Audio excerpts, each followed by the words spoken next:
Hi, I'm Eric Bolden in for Bill O'Reilly. Thanks for watching us tonight. Let's get straight to our top story. Donald Trump's immigration plan. The Republican nominee announcing he'll deliver a major speech on illegal immigration set for Wednesday in Arizona. With an increasing number of questions about his stance on deportation, his campaign is delivering an outline for what may be ahead.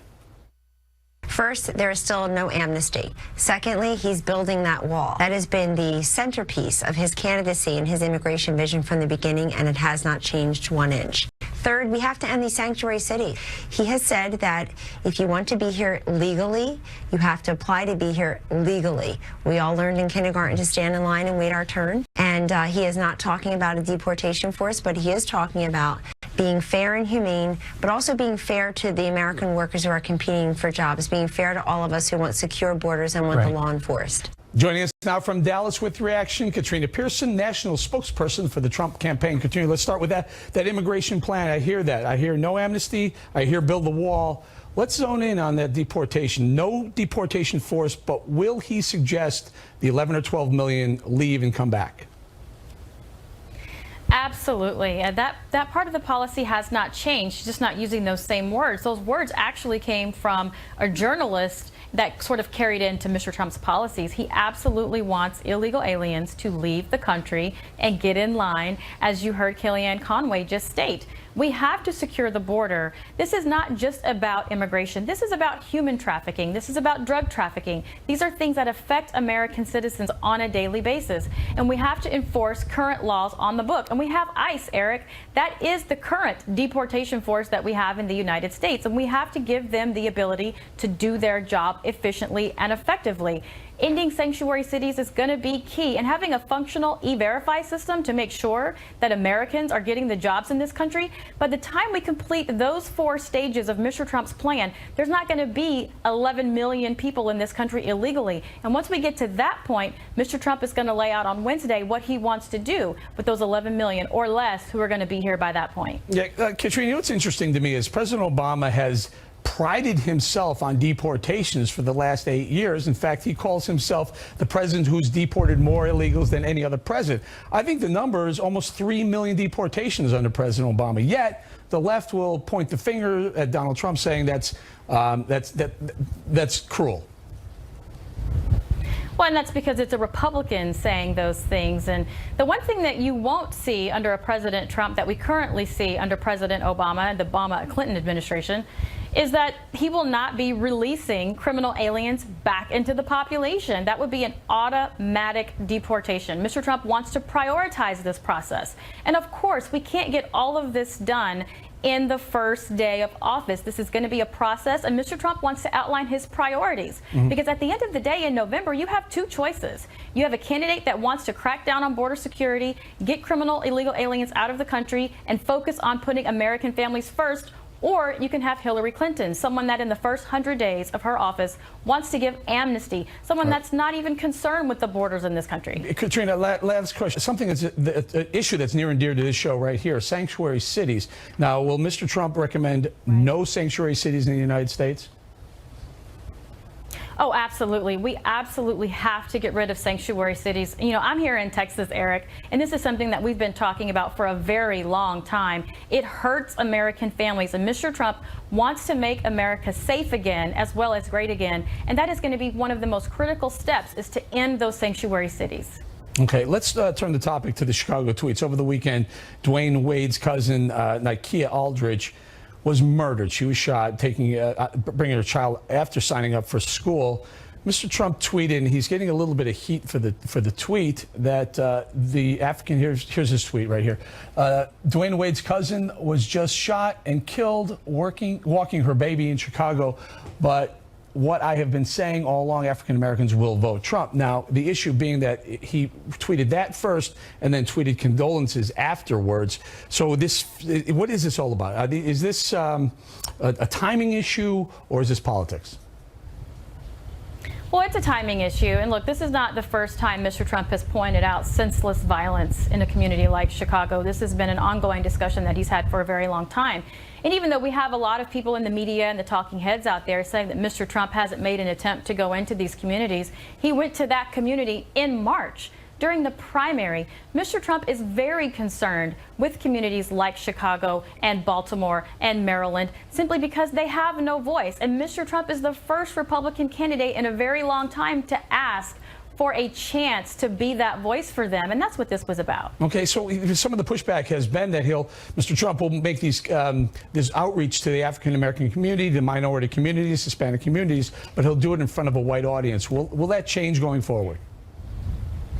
Well, that will absolutely change. And, you know, again, I'll push back on that because Mr. Trump made an attempt to go to Chicago. He spoke at the Black Chamber of Commerce in South Carolina. He's met with Black pastors organizations. A Black church just endorsed him last month. So this is not brand new to Mr. Trump. It's just brand new to the media. Okay. And the last topic I want to get to is Huma Abedin announced today that she was leaving her husband, Anthony Weiner. Now, we know the history of Anthony Weiner. He's had trouble. He's been sexting. He's been caught sexting and whatnot. Now, Huma says they're breaking up. But Mr. Trump issued a statement on this. What is he saying? What's his stance on Huma Abedin? Oh, well, he just wished her well, mainly, but his concern was asking the question, you know, is this the type of judgment Hillary Clinton would have to allow someone with this type of access, someone like Anthony Weiner in his statement? He was simply just asking the question, simply because we do know that Huma Abedin was one of the individuals that had a dual role at the State Department as well as the Clinton Foundation that was handling some of this sensitive information, and he was very concerned about who else's hands that might have ended up in. So is he concerned, was he concerned, and is he still concerned that going forward, Huma Abedin having access to the security briefings that he as well is seeing, I guess, starting now? Well, that's why he included the question mark. These are things that we don't know. We also know that thousands more emails have been surfaced, and we're going to find out a little bit more. But Hillary Clinton has been in hiding 266 days without a press conference, and she won't answer any of these questions. So these are just things we don't know, which is exactly why Mr. Trump included that question mark. All right, Katrina, thank you very much. We'll leave it right there. Thank you. Next on the rundown, have Democratic politicians run America's largest cities into the ground with violence soaring in places like inner city Chicago? That debate when we come right back. In the Impact segment tonight, out of control violence in Chicago. The crisis gaining new attention after the senseless murder of Nakia Aldridge, the cousin of NBA star Dwayne Wade, over the weekend. Her life was cut short by gunfire from two convicted felons who were both out on parole, one of whom was on his daily break from an electronic monitoring bracelet. This reprehensible act of violence is the example of why we need to change the way we treat habitual offenders in the city of Chicago. When will enough be enough? So far this year, murders in Chicago are up an astounding 49% compared to the same period in 2015, intensifying criticism of the Democratic policies that have long governed that city. Joining us now with reaction from Chicago, Hermine Hartman, publisher of Indigo magazine, and from Washington, Crystal Wright, author of the book Con Job: How Democrats Gave Us Crime, Sanctuary Cities, Abortion, Profiteering, and Racial Division. We'll start with you, Ms. Hartman. You heard Superintendent Johnson saying murders up 49, astoundingly, murders up 49% over 2015, which was a high year as well. And then we go on to talk about the murder, the senseless murder of Nakia Aldridge, Dwayne Wade's cousin. What's happening in Chicago? We're out of control. We had 57 shootings in the last 3 days. We are absolutely out of control. I don't think, however, that we can blame it on a party. As you just heard the superintendent say, that was a young man who was out of jail, who probably should not have been out of jail, and was on a break, and he killed somebody. I don't think we can put it on a party. I think you have to put it on the person. Indeed, there is a system Ms. Hartman, here, or something's if you look what's going on in the minority communities in the inner cities, poverty is soaring, wages are stagnant and falling, and victims, African Americans are overwhelmingly the victims of crime in these cities. And these cities, Chicago, Baltimore, Philadelphia, Newark, are primarily in Milwaukee. They're Democrat-run cities. In some instances, 50 years of Democrat run. Well, I think that is an issue. I think we are giving our vote to the Democrats, and we're not leveraging our vote, asking for something. But I also think there's some media responsibility here. Donald Trump last week said that he talked to someone in the police department in Chicago and that they could solve this problem within a week, the crime problem in Chicago in a week. If that is true, that needs to come forth, not so much the person who said it, but what is the solution? What America needs is a Marshall Plan for the inner city, for Black America, to solve some of these problems. We need to stop analyzing these problems. We need some solutions to these Ms. problems. Wright, Ms. Wright, do you agree? I mean, I guess Ms. Hartman's talking about a bigger plan, a more centrally, federally administered plan. I don't know. It looks like the Democrats have run some of these cities into the ground. You know, Eric, I spent the bulk of last year writing my book, Con Job, and the last thing Black people need and America needs is another plan. What Black people need to do is stop voting for the Democrat Party, and I think Ms. Hartman, she alluded to that, but the reality is, as you point out, Chicago has a predominantly Black city like Baltimore. We've been seeing this Black-on-Black genocide for decades. This isn't anything new, and it's been raging under the first Black president. Did you know that in Baltimore, the last time Baltimore has had a Republican mayor was 1967? Same thing with Detroit. You know, we look at these cities, they're run by Democrats. Democrats, every 4 years, they take the Black vote for granted. They tell Blacks lies in exchange for votes. They don't fix the problems of poverty, of crime, high unemployment, low education rates, and Blacks just keep voting for them. All right, so Ms. Hartman, let me pose the question that Crystal Wright just said. Do Democrats take the Black vote for granted? Yes, and they take it for granted because we give them the vote. We don't leverage the vote. We don't get anything for the vote. We don't negotiate the vote. We don't discuss the vote. Right, so we just keep voting the same way over and over and over again. Right, so this is not Donald Trump's problem. Donald Trump is making the case. It's everybody's problem. Well, let me finish. It's everybody's problem. Okay, right. But this is Black people's problems because we keep voting, not me, but majority of Blacks keep voting for Democrats. And like Donald Trump said, what do you have to lose? Everybody hops on Donald Trump for a tweet about the reality of what's going on in Chicago.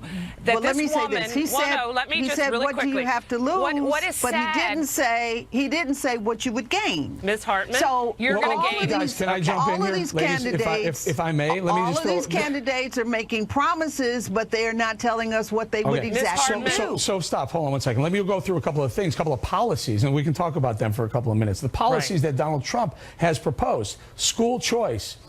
He's tough on crime. He's pro-law enforcement. Hillary Clinton, on the other hand, is against school choice. She's in favor of keeping the status quo, protecting the teachers' unions, correct. And also, as far as she's not tough on crime, she's not pro-law enforcement. So, Mrs. Hartman, let me ask you: which one would be better for the African American community? Donald Trump's policies or Hillary's?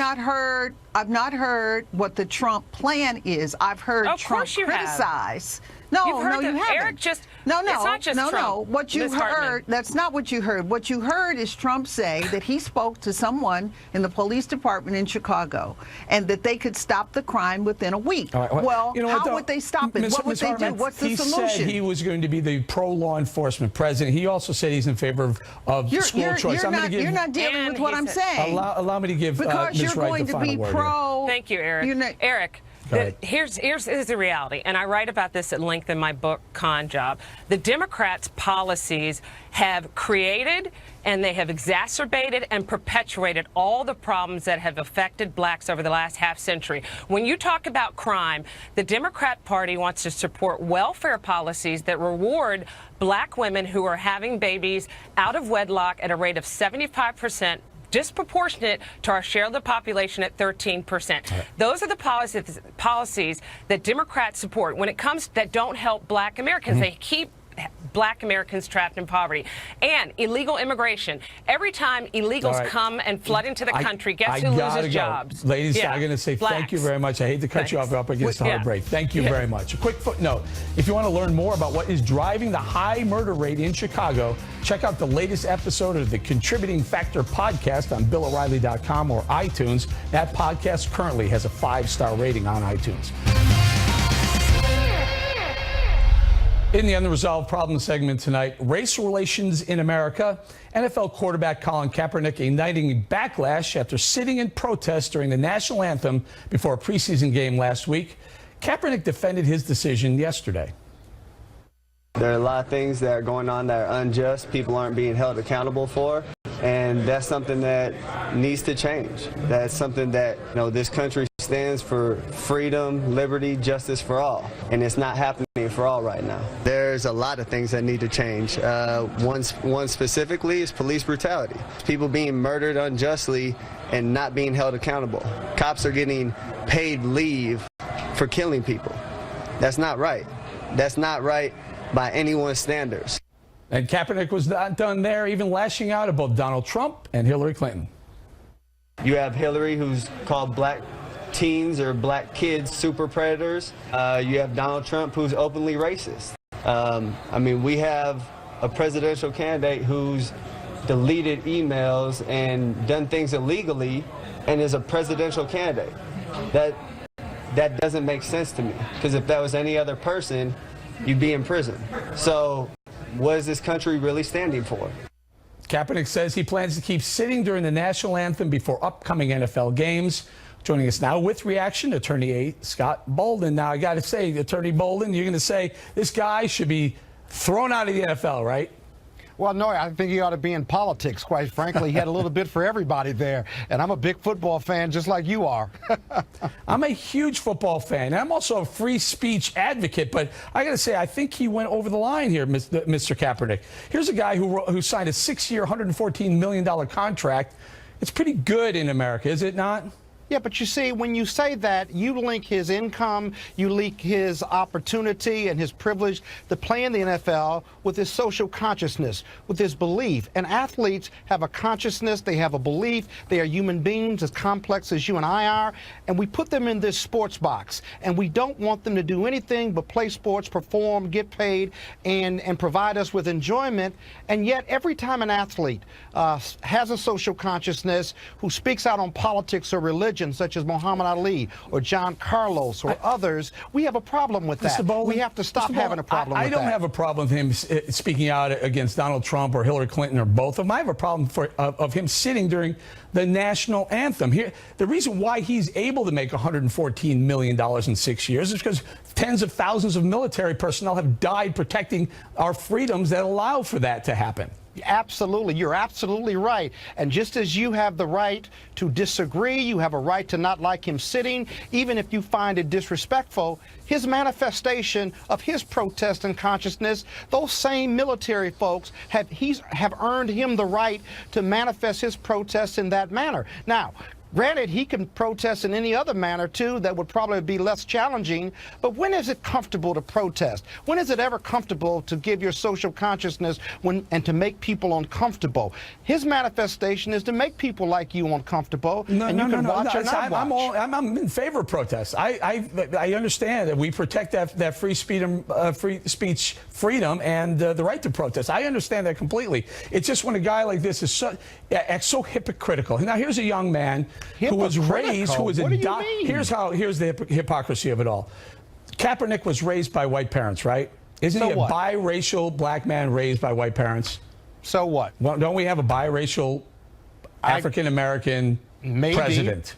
Maybe. Oh, yeah, absolutely. We certainly do. Have we not had two African-American attorneys general? Oh, does that cure every racial issue in America? No, because we have successful African It's Americans? just that he's been given so much opportunity. It just seems like he's using the sitting during the National Anthem to garner attention, I guess, for an issue that he finds important, but it seems so hypocritical to me. But that's his choice. You see, you want to connect his privilege to whether he should be protesting or how he should be protesting. Let me tell you something about African Americans and police violence.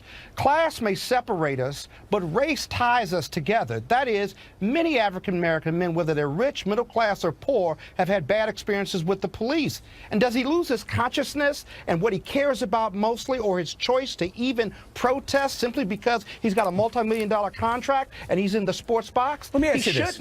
I'm going to leave it. We don't have a lot of time. That's it. But how convenient is that he develops a social conscience the year after he signs a $114 million contract? I wonder where that was a year ago before he signed that deal. I think a couple things. One, he's been on social media standing with Black Lives Matters and other. That's the first thing. Second of all, if he really wants to be credible with all of us on this stand, that he will walk the walk versus just sitting doing the national anthem. He will protest, and those manifestations of his protest should go beyond that. You're going to leave it right there, Mr. Bolden. Thank you very much. Coming up, Donald Trump now being called a psychopath by some top Democrats. Will this sort of over-the-top personal attack backfire?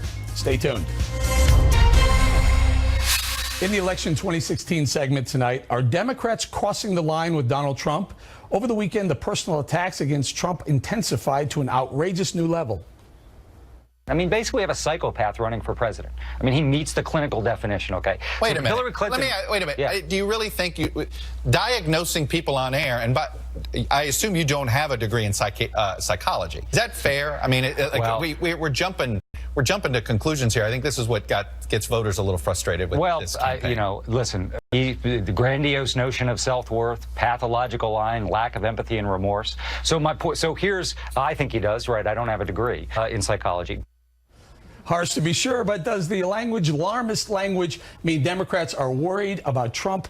Then they're letting on. Joining us now with reaction, Kristen Tate, contributor to The Hill and author of Government Gone Wild, along with Scott Levinson, head of the Advanced Group, a Democratic political consulting firm. Scott, I'll start with you. So the Democrats were all up in arms when people said on the right, said, hey, what about Hillary's health? Is there a question about Hillary's health? And they said, ooh, they're not doctors, and they're diagnosing her from television. Meanwhile, Pluff, a major Democrat operative, worked with the Clintons in the past, says Trump's a psychopath.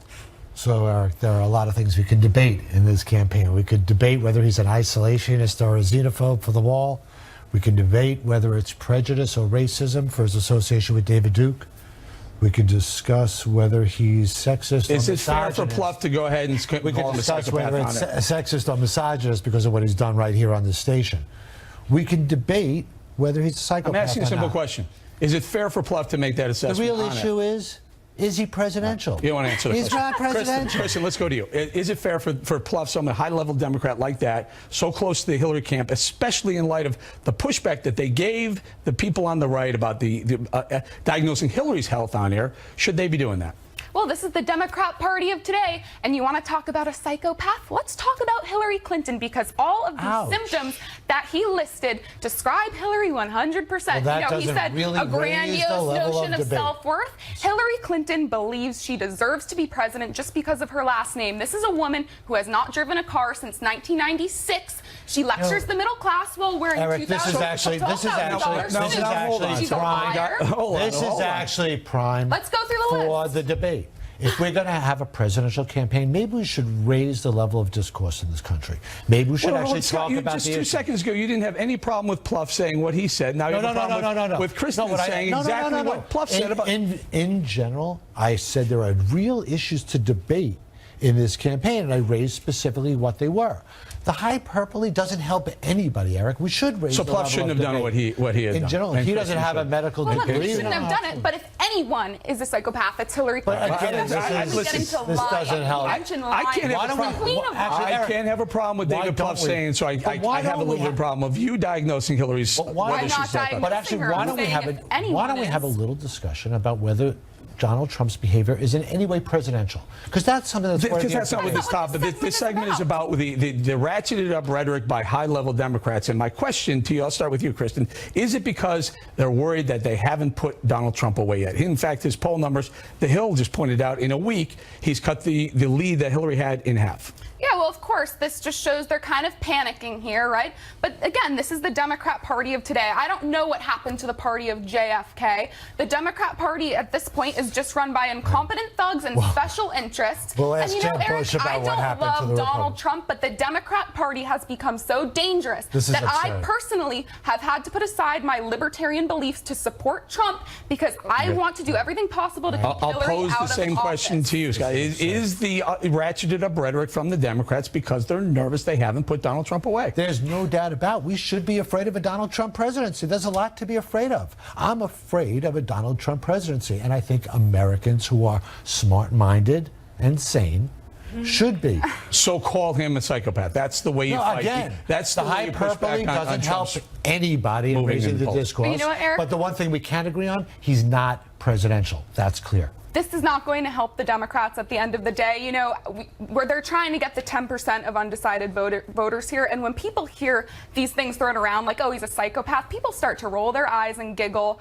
You know, it's just a lack of seriousness. And you're going to lose credibility with your arguments if you start getting this absurd with your attacks. All right, we're going to leave it right there. Kristen Scott, thank you very much. Good debate. Directly ahead, a new batch of Hillary Clinton emails is released raising questions about whether special favors were done for big donors to the Clinton Foundation. Right back with that. Thanks for staying with us. I'm Eric Bolling in for Bill O'Reilly. And in the Factor follow-up segment tonight, a new batch of emails creating fresh problems for Hillary Clinton. They show efforts by the head of the Clinton Foundation in 2010 to have the State Department give 3 executives from groups that were big foundation donors access to a high-profile lunch with China's president. Joining us now with more from Washington, David Bossie, the head of Citizens United, which obtained these emails through a Freedom of Information Act request. Now, Dave, you pushed really hard to get these. You had to fight for these in court. Tell us about what you found. What did you get? Yeah, Eric, that's a great question because obviously it was not a FOIA request. Once we did the request, they were ignored, and we did about 40 plus FOIA requests over the last 2.5 years. This is a litigation strategy that we had to undertake because we knew the State Department would act as an arm of the Clinton administration, of the Clinton campaign. And so we have been dogged in our approach, as well as Judicial Watch. And I got to be honest with you, without the 2 organizations, I don't think the American people would know very much about what's going on at the foundation. Did you find actual play, in other words, paid to play, or did you find that they were just simply trying to buy their way into sitting next to a Chinese diplomat at a lunch? Yeah, you know, that's a great question. We just received these documents just in the last week. So what we've been able to do is identify the donors that got the favors. What we haven't been able to do is do the analysis on the policy or what they may have requested yet. Okay, so transparency, they prided themselves on transparency, even though our transparent numbers are in the tank. What is the role? Was there Clinton Foundation pushback on this? Are they trying to suppress any of this evidence? Well, look, the suppression effort is the slow walk. We're going to get, Eric, I got to be honest with you, we have court-ordered document dumps from the State Department to us that go into 2017 and 2018. We are not, the American people are not going to know the relevant information before the election. And this is us starting 2.5 years ago. Dave, I want to talk a little bit about Huma Abedin. What was her role? Can you clarify her role on both State Department and also Clinton Foundation? Well, that's a big question in Washington. She has been for over 20 years one of Hillary Clinton's top lieutenants. Her and Cheryl Mills are really the 2 best-known top staffers. She worked at the White House. Then she went to work at the State Department as a top aide. And then she went to work at this Teneo company, as well as the Clinton Foundation. And it's in that role where she was an employee of multiple organizations at the same time. Did she really start to get herself into some trouble here, I think, with the actions taking part, people knowing that she's a State Department employee and working in a private Dave, I want to talk about Teneo, however you pronounce it, I'm not even sure, but talk to us a little bit about that. It seems like it was almost a broker for Bill Clinton. In other words, he would do some arrangements to go speak somewhere. The money would flow into the Clinton Foundation and into the Clintons themselves. Are they all these arrangements? Are they all above board, on top of the table, and legal and ethical? Yeah, you know, the Washington Post has written extensively on this company, and it's a company that was founded by a bunch of former Clinton employees, really because that's the way things are done in Washington, right? That's the reason that the American people are so upset, is that there's the pay for play, the revolving door of politics and then going out to make a lot of money. And that's really what Bill Clinton was into. Bill Clinton. Look, Bill and Hillary Clinton, let me just say this, need to have a joint press conference. They need to have a press conference to answer questions about Teneo, about the Clinton Foundation, and about where the State Department ended and where the foundation began, because nowhere are the American people getting all of the facts. All right. You know when the biggest press conference of all time comes? On the debate stage coming up later on next month. So we're going to leave it right there. David Bossie, thank you very much. In the back of the book segment tonight, the bedlam at Los Angeles Airport. Last night, chaos engulfed LAX following reports of an active shooter. It was all thankfully a false alarm, but it caused travelers to flee terminals in a panic. Even running onto the tarmac, halted all flights to and from the airport. Last night's incident comes on the heels of a similar situation at New York's JFK Airport earlier this month, following false reports of gunfire. The incident's raising questions about serious gaps in security and whether we're properly prepared to deal with potential threats. Joining us now with reaction, Michael Balboni, the former director of Homeland Security for New York State. Michael, the two in the same month, two airports literally halted to almost a pure halt over false reports of gunfire. What's going on? So what demonstrates is that we are a nation, after all the attacks that have happened across Europe and the 3 attacks in the United States recently, that we are a nation of concern, of fear. And so when you have this happen, you're going to get this response. What's causing people concern, of course, is the reaction of folks who were there in the TSA, folks who were there in a security perspective, as to whether or not they were part of the response or part of the panic. Yeah, and what were they in these cases? In some of the eyewitness accounts say that there were officers who were running away and saying, run, run. You know, what you need there is you need that calm, you need that center. And frankly, people have the expectation that they're going to be told where to go because these folks have more information than the general public. Michael, we spend hundreds of billions of dollars on security, on preparing for this, and now we have two of the busiest airports in the world shutting down because false reports of shots fired. Are we wasting our money? A lot of the questions that are raised is to what's the training? The key to any type of security system is to refresh it, to not just have it static. And that's what we need to do. We also need to include the public in this. The public has an awareness. And one of the things we're talking about is social media. Is there a role? Could we monitor social media? Could we pick up the tweets or words that are out there and perhaps provide ground truth? Why does a whole airport go panic? Why is there not communication by the TSA and the police and the security in these airports saying, hey, there's nothing here, calm people down? Do we have TSA and police running away from a threat? So here's what happened. You had 100 calls received in 70 minutes by the Port Authority.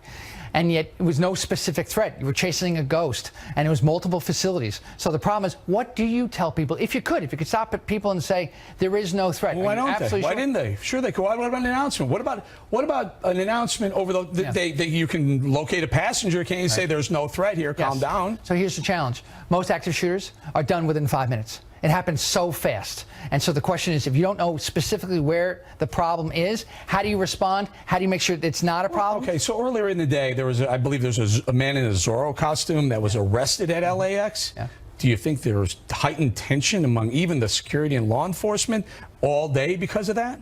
Unfortunately, yes. The question becomes, what's the passengers? What's the flying public think about this? How do you give them a reassurance that, yes, we are more secure than they think they are, and contextualize the threat? You and I both know that the chance of you being in a terrorist threat, a terrorist event. Michael, you were there in 9/11. We heard about first responders running towards the threat. Right, exactly. We're not hearing that in these cases, that's are we? That's what you're supposed to do. And that's why there are investigations in JFK and LAX going on right now, where they're going to take a look at who responded and how. And if there was a problem where they ran away and they didn't contribute to the response, then there's going to be hell to pay. Well, hell to pay how? And you're going to do either, you may let people go, you may rethink the entire security system. You know, I got to tell you, I'm in an airport and I see a cop running this way. You're going to go with him. I'm running the same direction he is. That's the problem.